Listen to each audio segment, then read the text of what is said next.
Fala galera, Paladino aqui na área, a gente está aqui juntos mais uma vez para mais um Fractal Revisa, hoje com a galera do segundão, fazendo aquela revisão nossa máxima para poder gabaritar a prova, vamos lá? Então só recapitulando, nessa nossa prova nós estamos conversando sobre protozoários, especificamente falando, reino prototista, estão presentes no seu módulo 5, unidade 6, capítulo 21.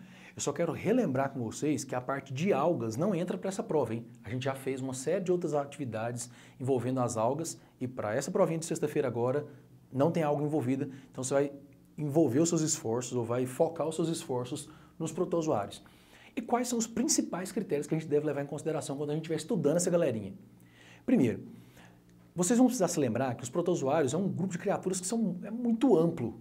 Se eu levar em consideração o reino como um todo, a gente fala que esse reino é um reino que ele é polifilético. O que esse termo significa?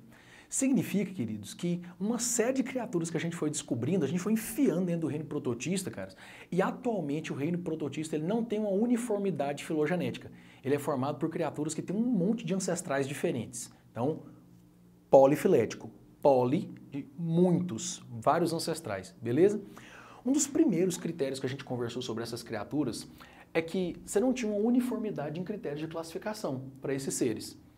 No entanto, para poder classificar os protozoários, um dos critérios que a gente utilizava como predominante era o critério de locomoção.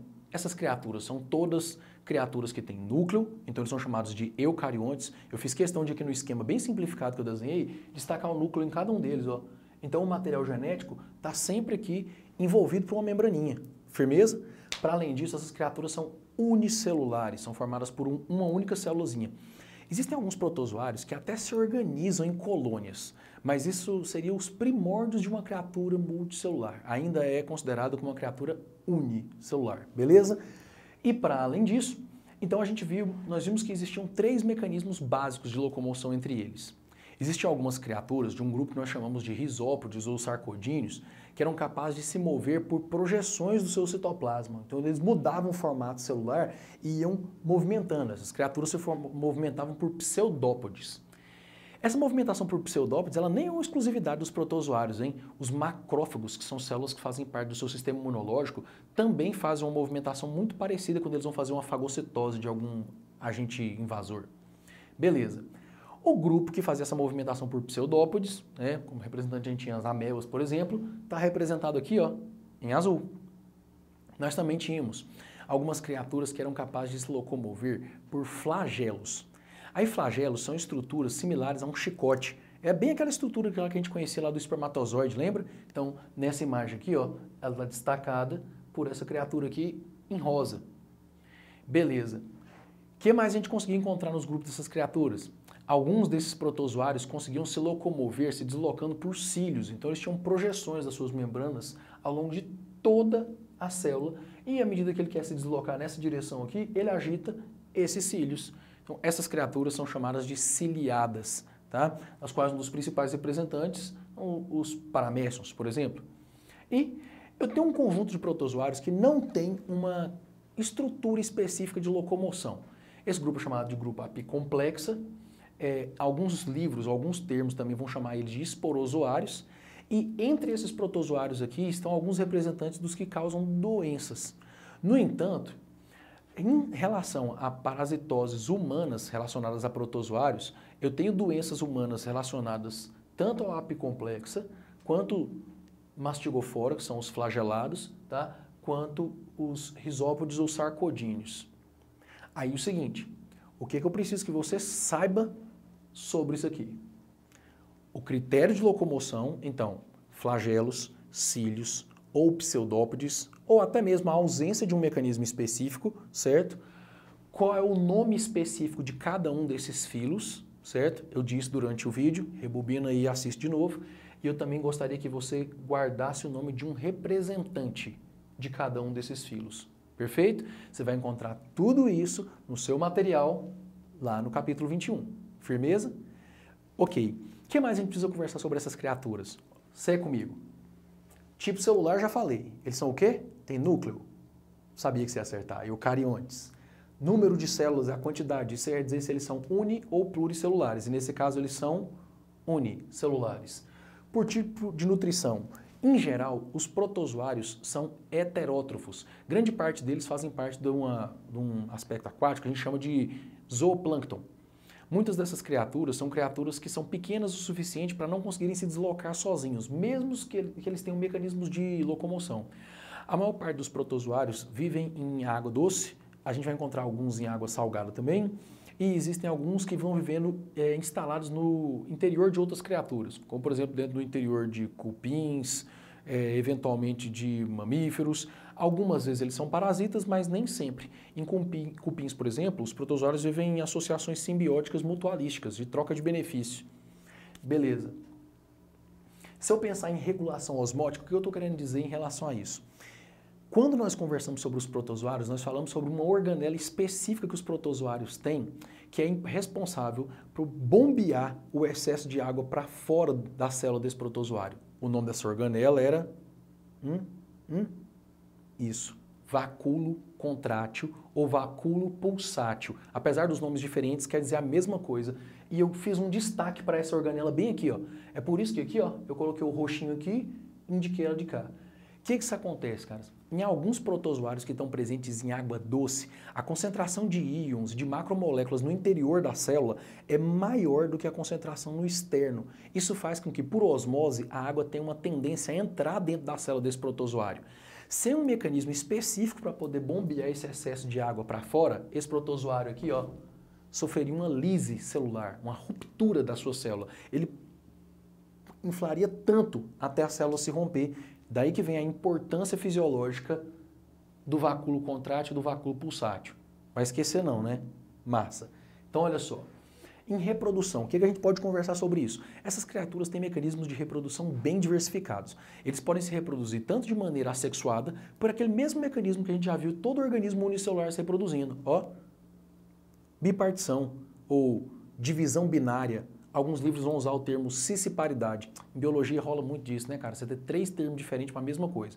Tem que guardar o nome dos 3, porque os vestibulares, algumas universidades usam um termo, outras universidades usam outro termo. Não dá para saber qual é o termo que a universidade do seu vestibular vai utilizar, então a gente precisa ficar atento aos 3 termos diferentes, tá?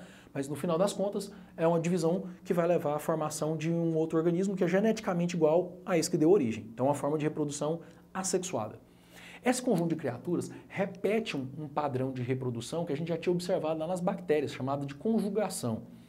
Quando eu revisei com vocês bactérias, eu disse que em alguns momentos a gente tinha uma dificuldade de levar em consideração a conjugação como um mecanismo de reprodução, porque muitas vezes ela não formava um organismo novo.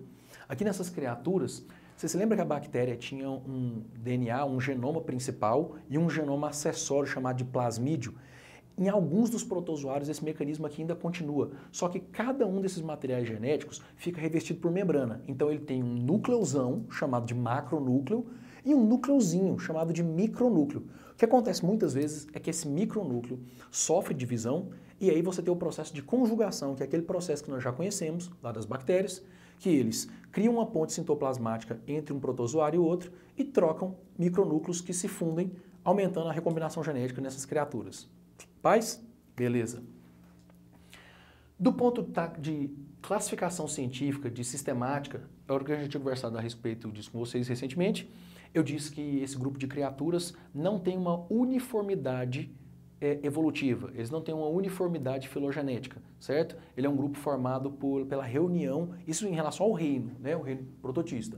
Eles são um reino que tem uma reunião de várias criaturas com características morfofisiológicas diferentes. Ó, é bom que você passe logo no seu vestibular, porque por enquanto a gente estuda um sistema de 5 reinos, certo?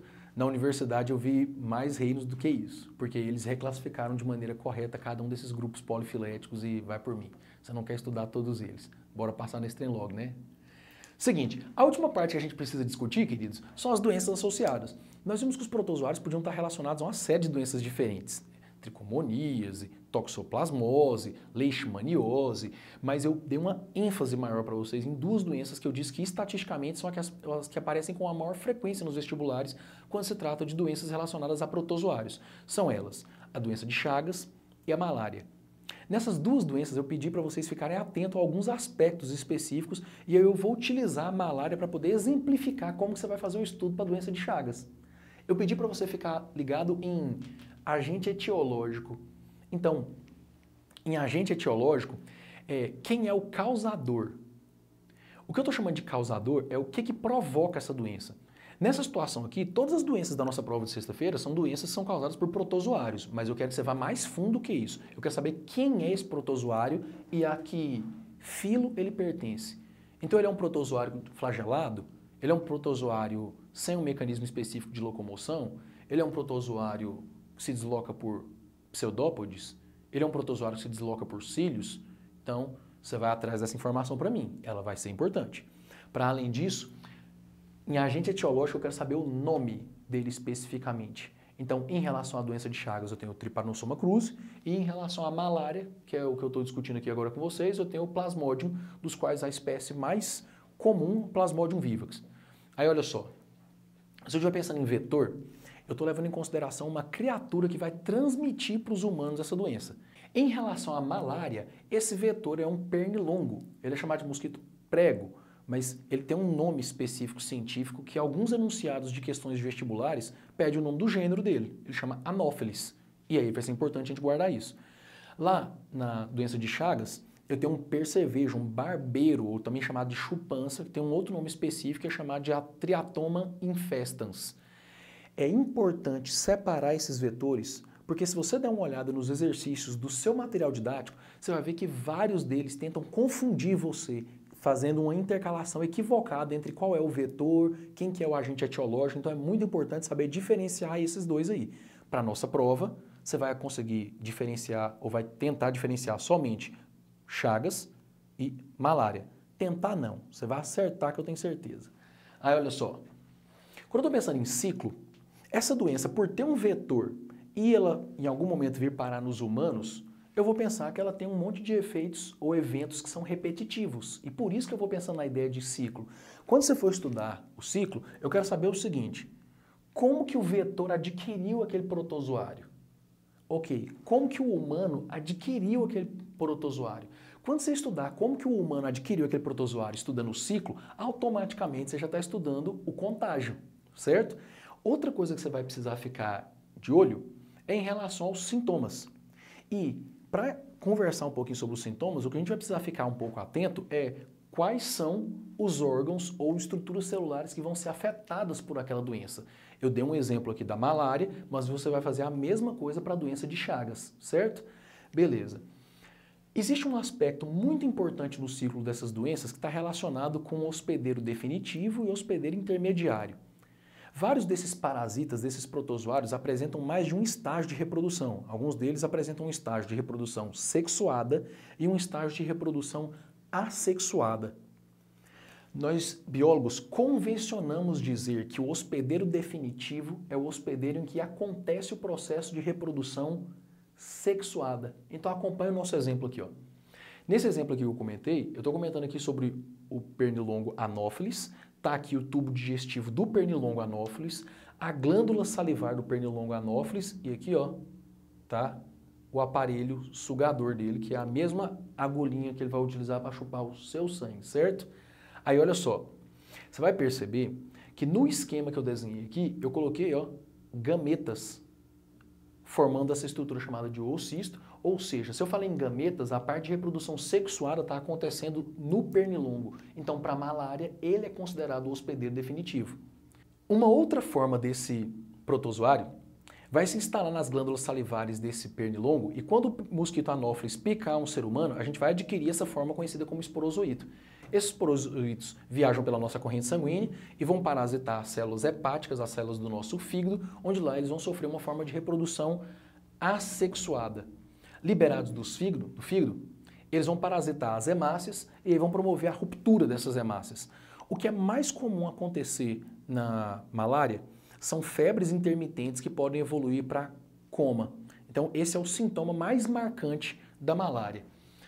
Quando a gente pensa em profilaxia, para qualquer doença que você for estudar, no segundo semestre você vai discutir várias verminoses com o Samuel, para qualquer doença que você for estudar que haja um vetor, a primeira forma de profilaxia humana daquela doença é combater o vetor.